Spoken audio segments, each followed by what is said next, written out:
Cuentacuentos. Güey, para todos los amigos de Prestas, Gaya, la forma del to zapatu. Ellos ya eran en Alemania, un xuez que no tenía muy buena fama. Y verdaderamente tenía lo merecido.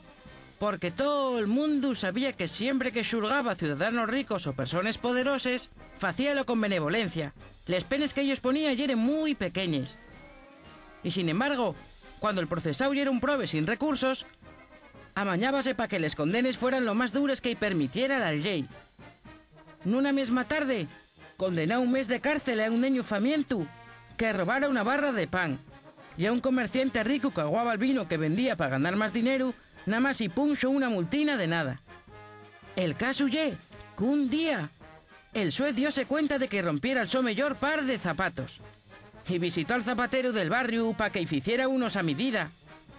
Lo que no sabía el xuez era que el artesano zapatero era el tío del niño famiento y que lo reconociera. El xuez tuvo una tienda toda la mañana. Midieron y los pies per arriba y per baixo, pe la izquierda y pe la derecha.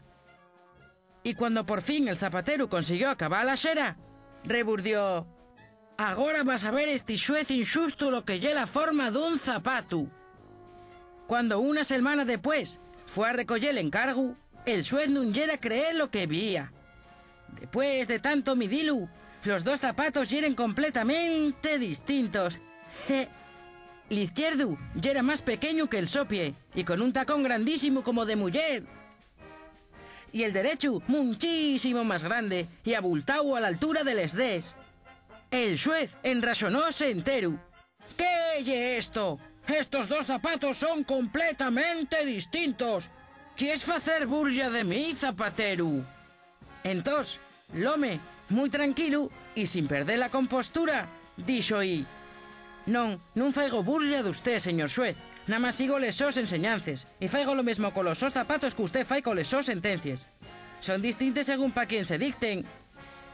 Y el xuez punxose y la cara tan colorada de vergüenza que salió escapado de la tienda sin mirar a naide. A ser bonos y muy felices prestosos.